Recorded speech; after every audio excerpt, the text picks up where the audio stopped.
VCOP-21, everyone. Thank you for being here. This is the 21st Vegan Convergence of the People.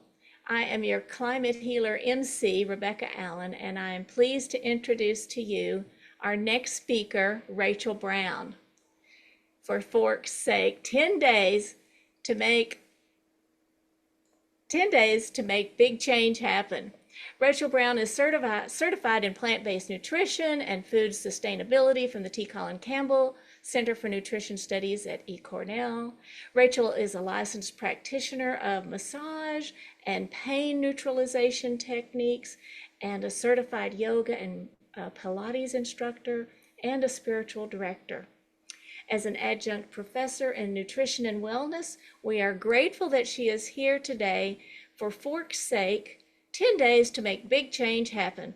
Please welcome Rachael Brown. Hello, Rachael. Thank you for being here. Hi, and thank you so much, Rebecca.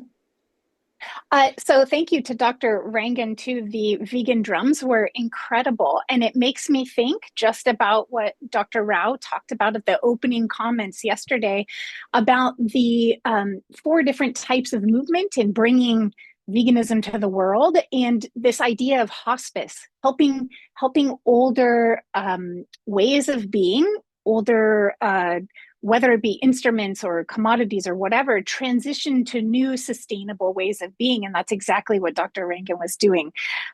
So thank you for your work. I am here to talk about how to make big change happen and in a short amount of time.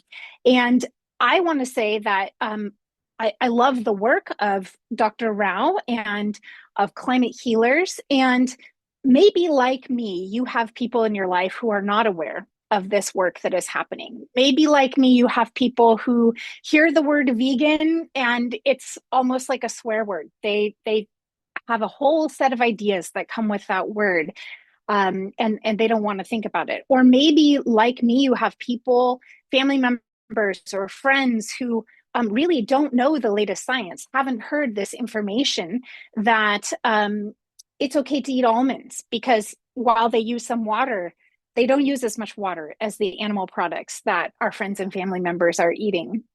So I want to talk about how do we enact some big change and in a short amount of time. I really believe, I've watched hundreds of people do this, that if you have 10 days, you can make big change. And for people who aren't open to thinking about saving the animals, or maybe they think they just need to ride their bike or walk instead of drive their car, and that will solve the climate problem. I think another way in is to talk to people about health. That is how we came to making changes in our diet. And like me, you probably have some friends or family members who are dealing with health issues.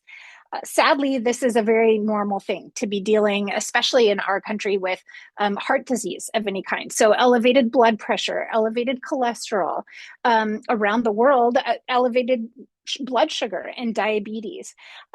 So we're talking about people who have issues all across the board with health. And we know now that by changing our diets, we can change our health.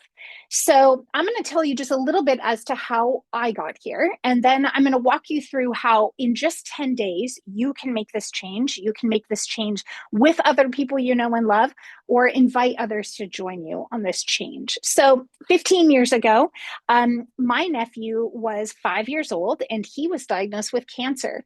And at this time, we thought we were eating a relatively healthy diet. My kids were 6 and 8, and we ate fruits and vegetables with every meal, but we also were eating grass-fed beef at the time. We thought that was a healthy option. Not very often because it was very expensive, but we were still eating some animal products. My nephew's mother had taught me how to pull mozzarella cheese, how to make our own cheese the summer before. So we thought we were, eating healthily. And when my nephew was diagnosed with cancer, his mom was in nursing school, and she had a professor who asked her if she'd looked at the role of nutrition in cancer. And this professor suggested she read The China Study by T. Colin Campbell and watch the Forks Over Knives documentary. And my sister-in-law, overnight, after watching that documentary, reading that book, changed their diet to a whole food, plant-based, no oil diet. They even did Gerson therapy juicing intensely in the beginning. And she called me and said, you really need to look into this. And so I did. I read the China study and asked my husband if he wanted to watch Forks Over Knives documentary with me. And my initial reaction was one of pretty intense anger, honestly. I was so frustrated that throughout my life, even though I had high cholesterol and couldn't seem to get it to resolve, no doctor had ever told me, other than cutting back on the cheese and eating a few less eggs, that really what was affecting this was not just my genes, but what was on the end of my fork. Nobody had suggested that it was a long-term solution to change what I was eating. So after reading this book and watching Forks Over Knives, we asked, like, should we try this? Should we give this a try? And so we did. We got our blood work done, and we went back in. I couldn't get back in 10 days. I got back in at day 17. And when I met with my doctor, he said, I don't know what you did, but whatever you did, keep doing it because your cholesterol has dropped 50 points in 17 days. And I couldn't do that with medication. So whatever you're doing, keep doing it. So at the time, this was both good news and bad news. It was wonderful news that I didn't need to be on medication, which I'd never gone on because I'd watched my dad be on cholesterol medication my entire life, and he would have side effects like losing his taste or some other odd side effect. And I never wanted to do that. I didn't want to support pharmaceuticals in that way.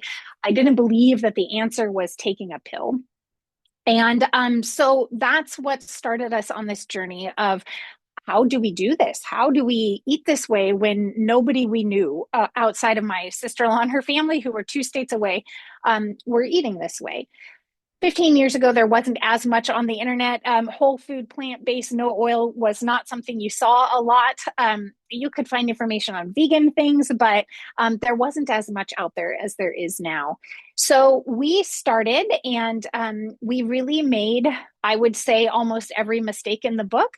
And so over the next 10 years, we continued to refine how we were doing this, and really felt like we got it down. And once COVID hit, I couldn't do the work that I had been doing.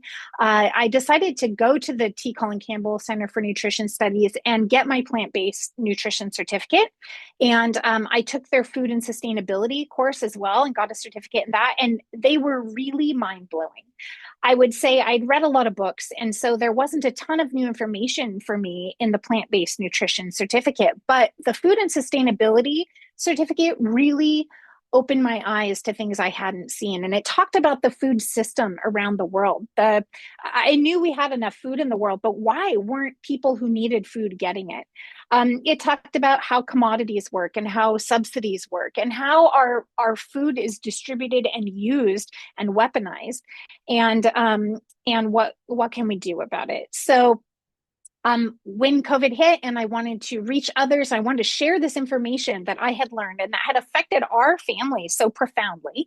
I decided to write a book, and I really took everything we learned in that 10 years and tried to hone it down into a very simple read, because I kept trying to give people the China study. I don't know if you also have had this experience where you want to share this information. It was almost like trying to preach to people. We wanted people to know this so badly.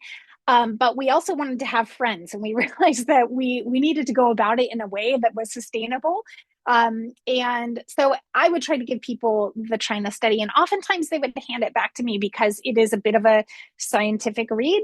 And so I set out to write a book that was very short and sweet and palatable, pun intended. So the audiobook is just under 4 hours. You can listen to this on a plane ride, or you can listen to it on 4 walks. It's a really quick, short, why do we need to do this? And then how do we go about doing this? So as we're talking about enacting big change, I have seen people in 10 days have the same experience that I have had, where I've spoken at libraries and senior centers and had people in their 80s email me and say, I listened to you speak a couple months ago. My husband and I were in our 80s and we're now off almost all our medication. I had to put a disclaimer, a medical disclaimer at the beginning of the book saying that you should check with your doctor if you're on medication, because in as little as 24 to 48 hours, you can have big changes happening in your body. You might need to back off your blood pressure medication. You might need to lower your blood sugar medication. Big things are taking place in your bodies. Our bodies are like the earth, always trying to heal themselves. We just need to get out of the way and stop hurting ourselves long enough for our bodies and our planet to start healing themselves. So, the big changes that can occur, not only is your blood pressure going to change, your cholesterol going to change if it needs to, your blood sugars, all of that. You might lose excess weight. You'll probably have more energy than you've had in years. Most people say that that is true for them. You'll probably be sleeping better. All kinds of things that people are usually looking for through other lifestyle changes occur simply by changing what you're putting on your plate. You will also cut back on your grocery costs. You will cut back on the time you're spending cooking and running around to different shops trying to find your meats and cheeses and specialty oils and all those things. So I want to invite you to think about offering to people you know, giving this a change. If you haven't done it for yourself already, or maybe you haven't. So I'll invite you, if you're not already vegan or whole food plant-based, to give this a try. All you need is 10 days. So here's what I go through in the book. And here, I'll just give you like a snapshot of what it really takes. I do suggest getting your blood work as a first thing. And I know that not everybody can do that, and it's not absolutely necessary. But the reason I suggest it is because you have a marker that you can look at the beginning of 10 days. And then when you cut out animal products and oil and see what changes happen, you have something that you can hold on to, because most of us cannot feel our cholesterol lowering. I certainly did not. Maybe blood pressure, you might feel something, blood sugar, but for the most part, these are things that are occurring and you're not necessarily feeling them in a day out kind of way. So having that blood test before and at the end can serve as kind of a bookmark for giving this a try and seeing if changes are occurring.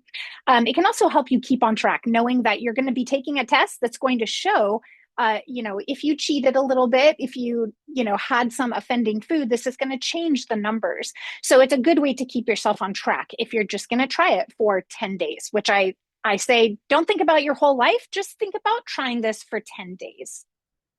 The next question I ask people is to really think about, why do you want to try this? So this can be for so many different reasons. Many people are here and eat vegan because they are helping animals. They are wanting to help the planet. And these are all wonderful reasons. Wanting to save your health and prevent disease or reverse disease, which we now know is possible, many diseases, just by changing what we eat. These are all reasons. Also, wanting to save money on groceries is a great reason. Wanting to lose excess weight, not wanting to take a weight loss drug. These are all excellent reasons as well. But I ask people to pause and think, why do you want to do this? And then think about, how have you usually done things in the past? So this can be very helpful, because sometimes, when we want to start a new habit, we make a big lofty goal, and then within a few days, it's hard to stick to this habit. But if you think about how you have gone about making changes in the past, this can really help you. Some people are very black and white. I tend to fall into this category. So for me, a 10-day challenge is like, bring it on. I will do this for 10 days. Some other people would rather gain a lot of information and slowly work into something. That's okay too. I just need you to think about how you do it so that you can do this successfully. So for some people, cutting out, eliminating some foods while you're adding in other foods can be more helpful. So just pause for a moment to think about, what is your why? Why are you doing this? And then, how have you done things in the past? This will greatly help you as you undergo this 10-day process. Then I will talk about with people the great clean out is what I call it. And that is really how do you clean out your food, your kitchen, your home, so that you are removing temptations for the 10 days that you are undergoing this change. We know that it's not good for alcoholics to keep a bottle of wine or a bottle of gin in their home for just that occasion when they're feeling stressed or feeling like having a drink again. In the same way, we want to remove all the offending foods that we don't want to be eating for this 10 days. So I'm talking about all animal products, and that's what's in your fridge, that's what's in your freezer, that's what's in your pantry. I'm also talking about hyper palatable junk food. So we're talking chips and crackers and cookies, basically anything, any food that's in a packaged form that has been made not by people or not by the earth, but by machines in some factory. So you want to just get rid of these things, and you can donate these things or give them to somebody who will eat them. You might, with the information that you're learning, though, start to feel bad about that and think maybe actually I don't want to be giving this food to people I love, but maybe there's somebody who will gladly eat it and isn't ready to make a change yet, and you can donate it to them. After that, I asked people to make a list of your favorite foods. And this is what we did with our kids who were 6 and 8. And, at first I was concerned, thinking, how are we going to get them to enjoy eating fruits and vegetables all the time, and only fruits and vegetables, nuts, legumes, all of that. So I had them make a list of their favorite foods. And at the time, it was things like enchiladas and pizza and lasagna and meatloaf and burgers. And so we made this list. And I suggest that everybody makes their list of favorite foods. You don't have to think about, are these healthy foods or not? These are just the favorite meals that you enjoy eating. As it turns out, all these foods really can be made in a very healthy vegan way, in a whole food, plant-based, no oil way, even. So it's very simple then to take those favorite foods that you love and that you enjoy and that you go for to gather around a table with friends and family, or you go to for comfort. There are ways to make these same foods. So whether it's fettuccine Alfredo, you can go to Google now and type in whole food, plant-based, no oil, vegan recipe for fettuccine Alfredo. You will get thousands of recipes that come up to try. Let's say you miss scallops. You love seafood. You can use trumpet mushrooms. There's ways to cook them that taste like scallops. Nothing is off the table here, from ranch dressing to pizza. You can make all these foods in a very healthy way. Now, the first time you make enchiladas or lasagna, it might not be your favorite recipe. That's okay. Like I said, there's probably thousands when you Google it. And so just pick another one. Look through the ingredients, see what you have. Maybe find something that's slightly different. You'll probably find some chefs or people who put out recipes that maybe you enjoy, and you can start looking at their recipes. The McDougals have thousands of recipes on their website. Center for Nutrition Studies, T. Colin Campbell's organization, has the same. I mean, there are many people out there putting out recipes. Some of them are 8 ingredients or less, and they're very simple, but you'll be able to find a favorite. Just stick with it. So maybe you need to make that enchilada or lasagna or burger 6 different times or 7 different times before you find one you like. But once you find one you like, stick with it. There's a new favorite. It's really not going to be that difficult, I promise.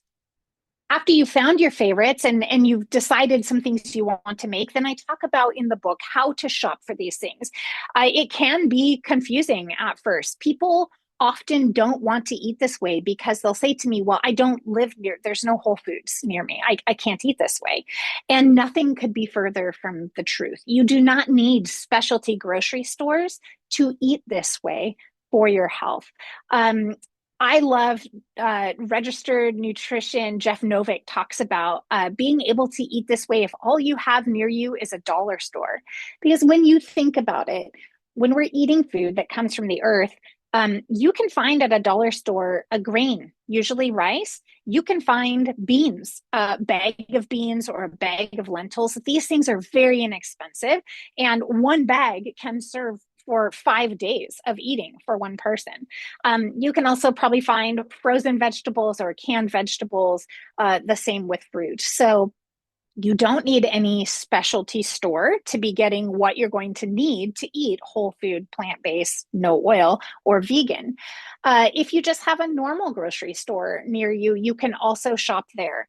I talk about shopping the perimeter of the grocery store. Avoid those aisles down the middle that have all those tempting foods, those chips and crackers and candy bars and all these things that are designed to hijack our brains. They are created by chemists to send those fireworks, those dopamine fireworks going off in our brain every time we eat them, which keeps us addicted to them. So you want to shop the edges of your grocery store. That's where you're going to find those fresh fruits and vegetables. You're going to find all those whole foods that you want to be eating. Now, they don't all have to be fresh. Like I was saying, frozen foods are just fine as well. In fact, sometimes frozen foods might even be healthier because they've been flash frozen when they're at the peak of their ripeness. They haven't been sitting maybe out and refreshed with water a few times for weeks. So if you obviously have a CSA box that you can sign up for, or a local farmers market, or you can grow fruits and vegetables in your yard, please do that. That is a fantastic way to get healthy foods to you. But don't let the idea that you don't have some specialty vegan store or vegan restaurant near you keep you from eating this way, because in fact, most of the world doesn't have this, and we don't need it. We haven't needed it for millennia. So I talk about why this is hard, because about this time, sometimes people go, okay, I want to make this change, but why is this so hard? And the fact is that change really is hard. And there are some things that are at work against you in making this change. I mentioned the hyper palatable foods. So the amazing thing is our bodies are healing all the time. And part of that healing process is our taste buds are changing about every 2 weeks. So every 2 weeks, you have an entirely new set of taste buds. So this is fantastic news for making this change in 10 days, because what that means is as you're starting to eat fruits and vegetables and not eating those, I'm going to use the word crap that Rip Esselstyn calls it, calorie rich and processed food. So that's what he calls crap. And that's mainly those packaged foods. You're taking those out of your diet and you're just eating real food. All of a sudden, food starts to taste really good. I share the story about my son in the book. We were having pita sandwiches, and we would often do this. It would be hummus and chopped veggies to put in them. Put whatever you want in them. Maybe some avocado, and I had red bell peppers, and he was eating this pita sandwich, and he was like, "What are these peppers? They're so good. Where did you get them?" And I was racking my brain thinking, did I get these somewhere different? Did I shop somewhere different this week? And it took me a few minutes to realize, no, actually, these are the same peppers we've been eating. But he had indeed cut out all that sweet, artificially sweet food that he'd been eating. And all of a sudden, a red pepper tasted very, very sweet. Your mind will be blown by fresh fruit, especially fresh peaches or cherries, blueberries. You will be incredibly amazed at how good food tastes once you get the artificial taste out of your system. So you do need to give it, though, those about 2 weeks to let those taste buds reset. Because, if you go on vacation or you go somewhere else and you have some other food, you'll find it can be a little tricky to get back to enjoying the taste of real food. Doesn't take long, but you'll have to remind yourself of what's going on, and that can be very helpful. Those artificially sweet, salty, and fatty foods are the pleasure trap that Dr. Goldhammer and Dr. Doug Lisle talk about, and they really do keep us trapped. So the sooner you can get rid of those, and I will say, for most people that I work with, meat is not the hardest thing to stop eating. This was definitely true for me. I didn't miss the taste of meat at all, especially when thinking about how that meat comes to be. But cheese was more difficult. This is because cheese has casomorphines in it. We're designed to want our mother's milk. This causes like opioid kind of receptors to go off in our brain when we eat cheese. The thing is, cows are not our mother. We don't need mother's milk from cows. So, like I said, give it a little bit of time and you will break that taste habit that's going on in your mouth and in your brain, and you'll be able to get away from that pleasure trap that your brain and body is seeking. Another thing that can happen during this time period is that people will come to me and say, I'm not eating, I'm eating all this food. I'm worried that I'm going to be gaining weight. But people need to understand calorie density. And the fact is that, you know, if you take away, maybe you were having 2 pieces of pepperoni pizza for lunch, that might equal 4 bowls of soup and 2 large plates of salad. Or, you know, a big bowl of rice and beans with all kinds of toppings on it, including avocado and healthy plant fats. So it can seem like you're eating so much, but the fact is that you're eating fiber-rich foods that is filling your stomach, but you might not feel as full. You might need more food in the beginning to help your brain feel that you've reached satiety, but it won't take long. Your body will balance out. It will get used to getting everything it needs from the food that you're eating, which is really the food that your body needs to run efficiently. And you'll feel fantastic in that process. Another reason that this is hard is really just peer pressure. It's hard as a species. We want to be in community and be in groups. And so it can be difficult to be the only person in the room choosing to eat differently. And sometimes this leads people to fall off track. Sometimes, especially in the beginning, it might be easier to just join in if it's a pizza party at work and have pizza for lunch, or in some way fall off the wagon, as it were. And that's okay. You're human. We're going for progress, not perfection. But something that we have found that can be very helpful, especially as it relates to the tastes that we're looking for in changing our taste buds, is just to simplify our diet for a little while. And so if we especially are traveling and maybe we've continued to eat vegan, but we've had to eat out at restaurants where there's been oil on our food and salt on our food, and we're just used to more palatable foods, more fat and salt in our diet than we usually eat. Sometimes we will do a rice and bean week. And this came about, I talk about in the book, Nathan George, a fantastic individual who started a thing called Hungry for Change. And he started this in churches in England and in the US. And what it was is that you would get a box. It was a small box. And in this box, for 1 week, you would eat out of this box. What came in the box was 1 bag of rice and 1 bag of beans and 1 bag of oats. And the idea was that you would eat like most of the people in the world eat, very simply, with enough calories to be living, but not hyper palatable foods. So they suggested you can drink coffee or black tea. Black tea is what most people around the world drink. You could add, some onion and seasonings and vegetables to your beans when you cook them, knowing that not everybody has that luxury. And then you would just cook up your oats and your rice, and then you would divvy it out for 5 to 7 days. And it came out to about a cup of rice and a half cup of beans per meal. And when we did this, the hope was that you would take the money that you would have spent on other food and that you would donate it to something of your choosing, whether that's unhoused people or providing food for people or to your place of worship or however you wanted to donate the money.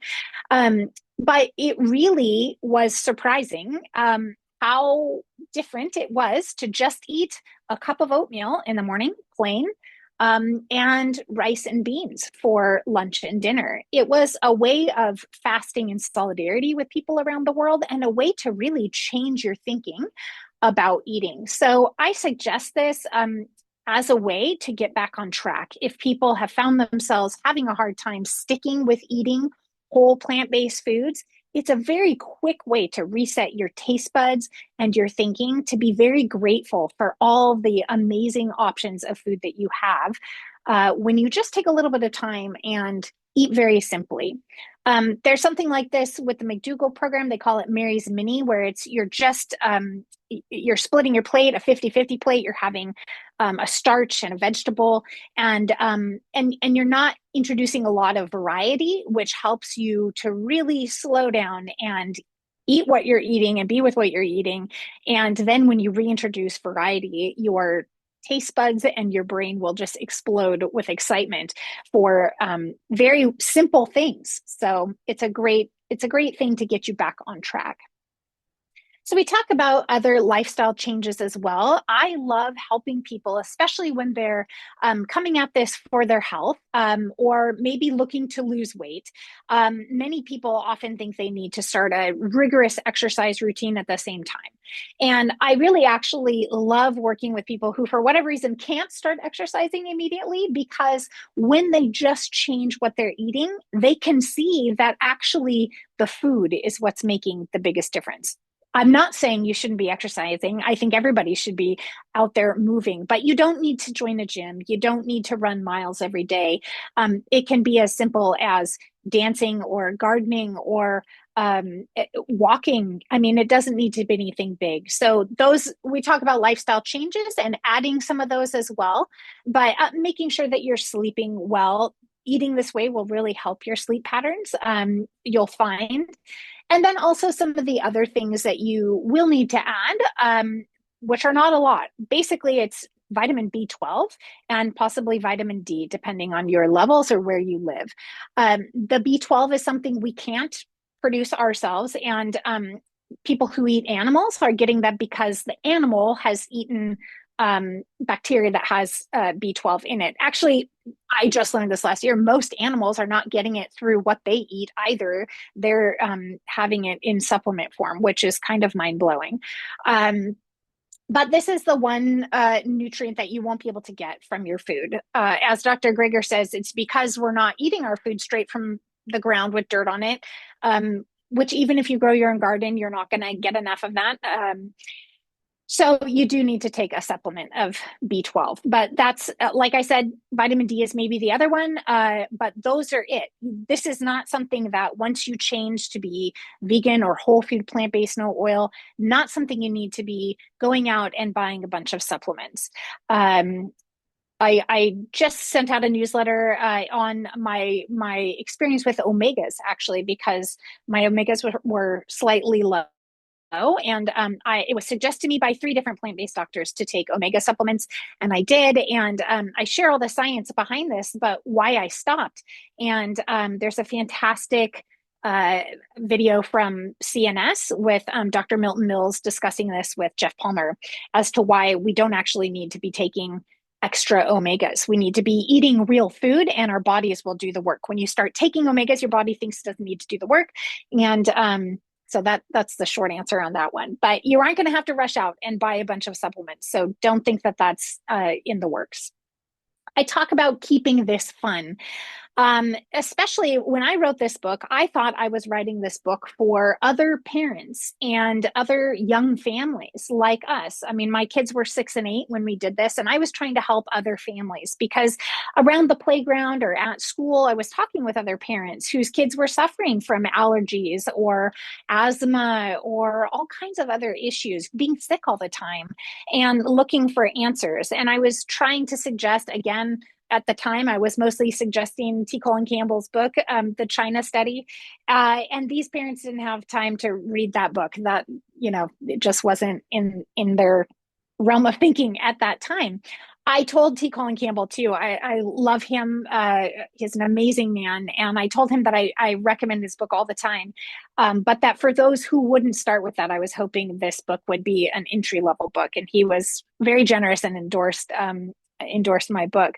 But so I was looking for ways to keep it fun. How do you have meal times be enjoyable? And if you're a parent or a grandparent, you can be familiar with having meal times be a struggle. So I talk about in the book, I share different tactics that we used, which was mainly in the form of games that you could play at dinner.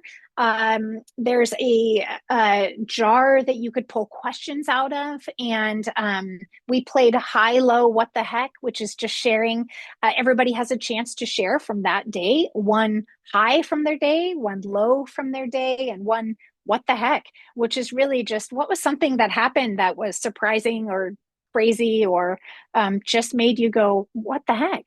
So these are very simple things you can do, but as you're sitting around a table sharing and you're listening, even kids who were thinking they weren't hungry, as they're waiting for their turn to share their story or listening to a sibling or a parent or a grandparent's story, they'll find themselves starting to eat food. Now, this might not happen if they had a string cheese or goldfish crackers and were watching TV before dinner. But if they were not eating hyper palatable foods and they were out moving and playing, and they're actually hungry, then they will be eating the food that you put in front of them. So games can be a very fun way to keep it fun, and you can put some new routines in place. Have your kids help you, your grandkids help you. There's such great buy-in from children. Most parents I talk to and grandparents were concerned that their kids or young ones would have a hard time transitioning to eating this way. And what I have found is that actually the opposite couldn't be more true. Kids, especially if they see a video on how animals are treated, and it doesn't have to be a graphic video. There, I put a link to, I believe it was a peanut butter ad that was a cartoon that talked about the orangutans and how, when they're wiping out the Amazon to plant palm trees for palm oil to go into some peanut butters and other foods, what this was doing to orangutans. And it's a 3-minute cartoon, but kids can see these things and they will make radical changes. And unlike adults who can maybe rationalize or set that aside somehow and choose to eat those foods some more, many times kids will not, once they know that chicken on their plate, that chicken nugget that they used to love, is actually from a real chicken, and they've seen what happens to chickens, they will choose not to eat that way. So it can be very helpful to have honest, age-appropriate conversation with children, and you'll be amazed. They might be the drivers in your family when, come a Friday night or something, and people are like, okay, well, we don't have time. Should we just go to our old favorite? It might be your grandchild or your child who reminds you, no, I'm not going to eat that. So share with your kids about what you're learning in age-appropriate ways. It will change the world. It will change their world, and it will change your world. I also talk about how, like I mentioned, we are a species that live in community, and how to do this, how to eat out, how to eat at other people's homes, how to eat in a business meeting setting, at a conference, all these things that are required as we go about our day-to-day lives. And eating out is not as hard as you think it might be. Most ethnic restaurants of any sort have vegetarian or vegan options. So it's really not difficult to go to an Indian restaurant or a Chinese restaurant or a sushi restaurant or a Thai restaurant and order a whole food plant-based meal. The oil can be tricky if you're eating out at restaurants. Often just assume you will have oil.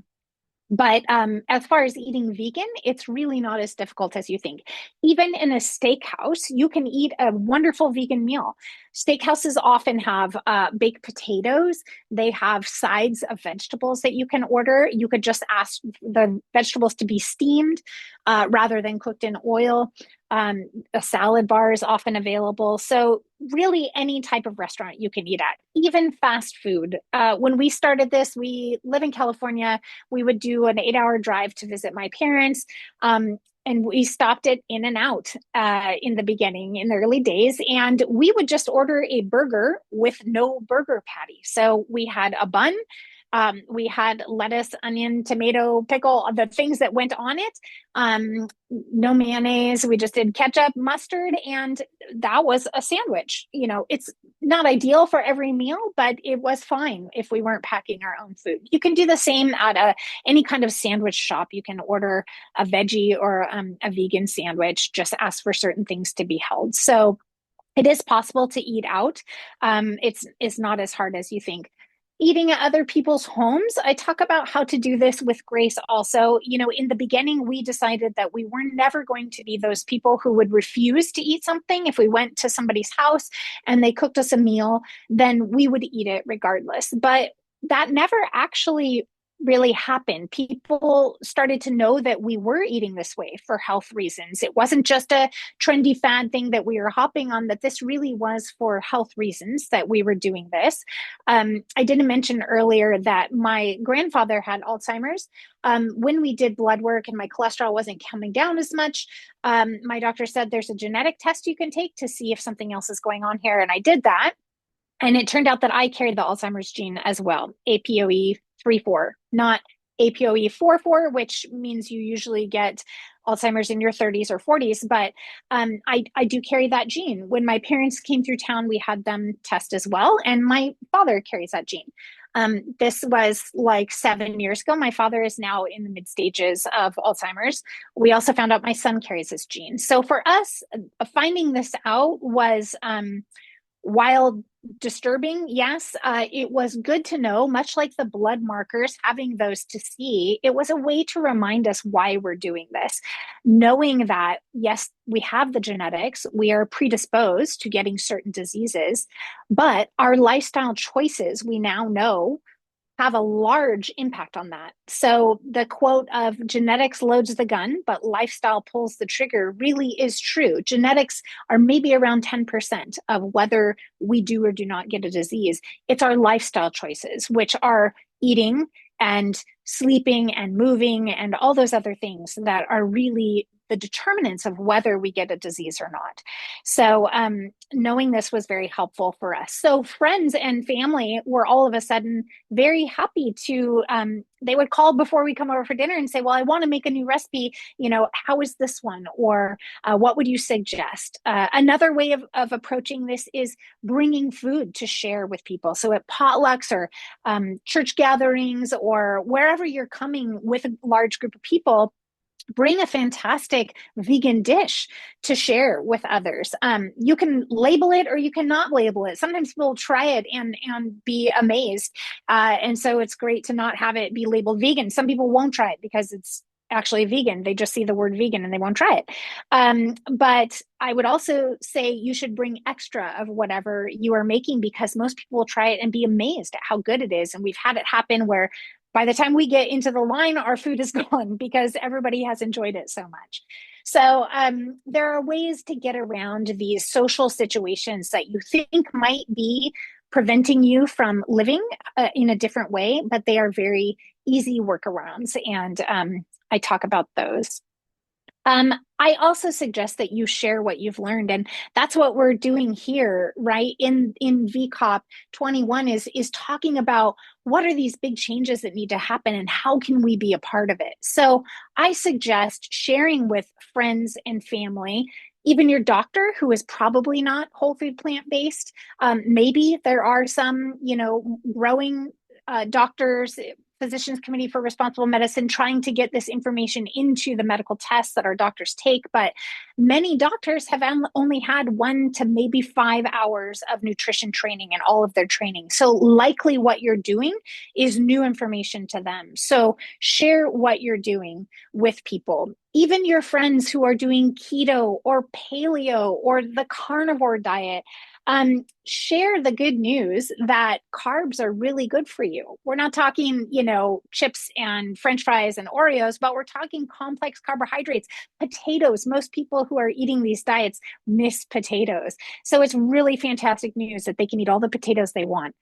Just don't slather them with butter and cheese. So share this news that you now know. And then lastly, I talk about motivation, because it can be tricky to feel like you're the only one swimming upstream all the time. But as you find when you're at something like VCOP There are many people around the world doing this. You are not alone. You are not the only one. You might be the only one in your family or in your community, but there are many other people around the world making this change that is necessary for us to have a habitable planet, to live healthily. And it can be very helpful to join communities so that you have what you need. So you can watch documentaries. That's another helpful thing. You can read books, be reminded of success stories, but joining things like VCOP, joining things like whole communities. That's the T. Colin Campbell Center for Nutrition Studies, their communities. It's a free network you can join. There's conversations, there's book studies, there's all kinds of things, lots of information there. Rip Esselstyn has Plant Strong communities. There are different communities all over. Reverend Beth Love, who has spoken at VCOP before, has Eat for the Earth community. So there are ways to do this that are that will keep you motivated and help you bring others with you along. So I'm not sure if there are any questions. I will open it up for questions and just leave you with the book is available wherever you purchase books. I heard Dr. Rao say that it was difficult to get his book, how he printed on Amazon because it was printed backwards. Amazon didn't like my title. It found it offensive, so I could never run ads on Amazon. I actually suggest buying books from Barnes and Noble or other places. But you can purchase that on Amazon or anywhere you get books, and find me at forforksakebook.com. Wow, thank you. Yeah. That was wonderful and inspiring, and also it reminded me of my journey, and I bet people in the audience also have noticed big changes in their life when they went plant-based. Yeah. Yeah. And it really doesn't take long. That's what I want people to know. Most people come up with this list of things like, I can't do it now, or I will never be able to do it for these reasons, or I don't have the time. And I just want people to know how easy it is. Just give it 10 days and see for yourself. Right, that's very good. Well, let's see. I don't know that there are any questions. If there are, please raise your hand or put them in the chat. And I will just ask, let you know that for me, I noticed a big change when I gave up dairy. Mhm. My whole body felt like dancing. It was just amazing. It seemed like it was in a day, but it might not have been. I just remember the day I felt that, and it was a day or a few days afterwards. So big change. Yes, so many people experience that, and especially those with any kind of allergies or asthma. That can be a big change for people. Excellent. Okay, I see we have somebody to ask a question, and so we'll bring up Joya. Hey, Hi, hey, Joya. PJ. Hey, Rachel. It's so good to see you. I Always good just to see you. wanted to say what a joy it is to hear you talk, and what your book is too, because my journey has been similar to yours. I've had a lot of the similar experiences, but I have yet to integrate this into the wide world and to feel like I'm connected to the wide world and still have the joy and the positive energy that you radiate. So I just want to applaud you for that and thank you for your book, because it does make it fun and palatable and accessible to people who don't feel able or inclined to just move out of what I like to call the sad world, the standard American diet world, into the happy world using your acronym happy, healthy, and plant powered. Yay! But you are clearly happy and you're spreading it in a beautiful, beautiful way. So, congratulations and thank you from the bottom of my heart and on behalf of all the other people who are being inspired and impacted by your message and your beautiful way of delivering it. Thank you. Yeah, thank you, Joya. She is lovely. She's spoken herself at VCOP and has a wonderful ebook and an amazing success story. So thank you, Joya. I Thank appreciate you. that. Thank you. Thank you. And I see Bye. that, oh, thank you, Joya. Sorry to interrupt. I love Joya too. Let's see. Ken's camera is not coming on, so while they're working on that, I'm going to let Gabrielle come forward. She has a question, so somebody will spotlight Gabrielle. Yes, I do, or we do in the chat. Someone says, I take omega-3 from algae. Why should we not take supplementary omega-3 when most vegan foods are low in it? Yes, and that I have a newsletter that either just came out or is coming out shortly because that is something I questioned in the last year. I eat a lot of foods that have natural omegas in them. I learned many years ago that it was about the ratio to omega-6 and omega-3s, omega-6 being primarily in the standard American diet, coming from things like fried foods. So if you eat less of those, you're eating more healthy omega-3s, that your ratio be intact. But the short answer, and this, if you go to Center for Nutrition Studies or YouTube and look up Demystifying Nutrition with Dr. Milton Mills and Jeff Palmer, they talk about exactly what's happening in your body. And so the short answer is that when you're taking omegas from other sources, your body doesn't break it down into these 6 different ways of using it that it needs to do. And so when it's the similar kind of thing with iron, oftentimes we look like we have lower iron, but our body is just using it efficiently. So I would highly encourage people to watch that video because it changed my thinking. I actually reached out to Colin Campbell and said, is this different? Should I be taking omegas? Because I have plant-based doctors telling me I should, and I have been for the last year and a half because my levels were low. Is this something that has changed? But the science has not changed. And we don't actually need to be taking algae oil supplements, definitely not fish oil supplements. But even the algae oil supplements, our body will not use omegas as efficiently when we're taking them in large doses in supplement form. Did not know That's that. the tip of the iceberg there.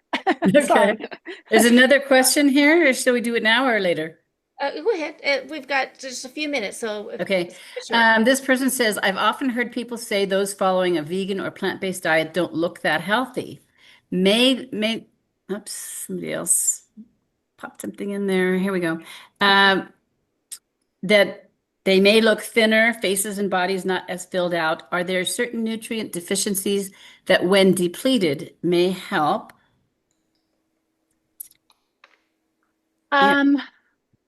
That's a good question. And I'm not a physician, so I can't speak directly to things that, probably if people are deficient in things, they might not look healthy. But from everything that I have found, if you are eating whole plant-based foods and a variety of them, you will be getting all the nutrients you need. It's like the argument that, we're protein deficient somehow. We don't actually need extra sources of protein. If you're eating whole foods, and I'm talking about foods that your grandmother would recognize, right? Beans, rice, whole carbohydrates, vegetables, fruit, nuts, and seeds. All these things contain all the amino acids and all the protein that we need. So you don't need to be adding specific things in if you're eating a variety of whole foods. And the last part of that question was in complement with weightlifting, of course. We do have a weightlifter vegan that's a climate healer, Jeff Francis, and you can find his videos on YouTube. So thank you. That's all for now. Jeff Palmer is a 60-something-year-old vegan weightlifter Jeff as Palmer, well. You can find his information. Yeah. And Robert Cheek is another one, outspoken vegan. He has several books. So yes, you will not be muscle deficient if you're not eating animal muscles. That's not how it works. Very good answer. Thank you. Thank you, Gabrielle. And hello, Ken. Thank you. And we've got a couple of minutes.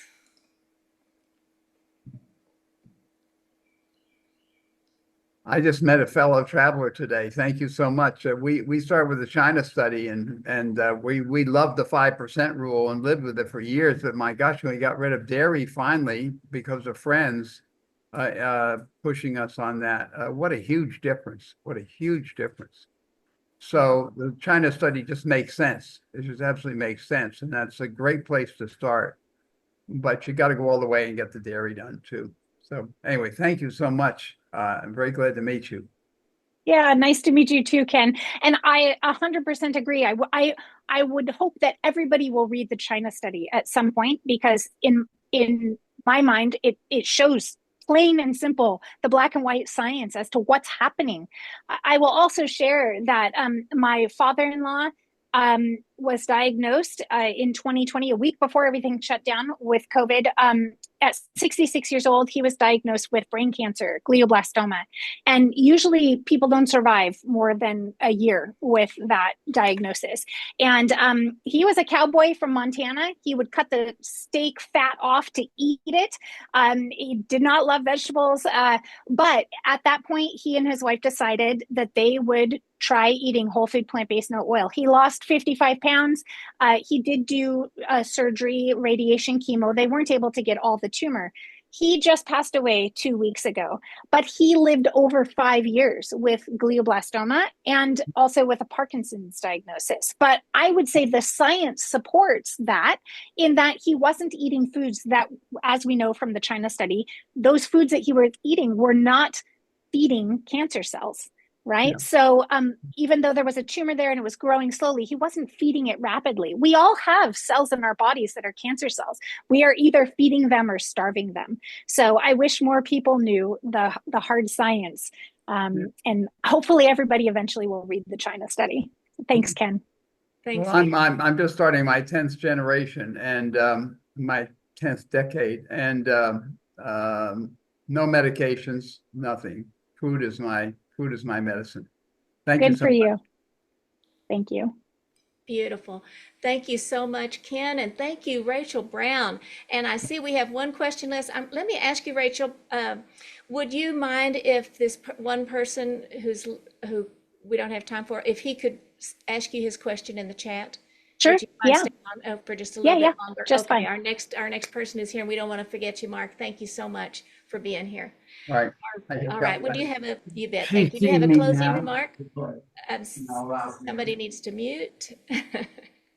Okay, thank you. Do you have a closing remark, or was you ready? That's it. That's it. Thank you so much. My closing remark is that big change can happen in a very short amount of time. So whether you eat this way or not, if you don't, please give it 10 days. And if you do already, grab somebody in your circle and bring them along for the journey, join them for 10 days, and linking arms, we can do this for our health and for the planet. Thank you, Rachael. It was wonderful to hear you today. Thank you.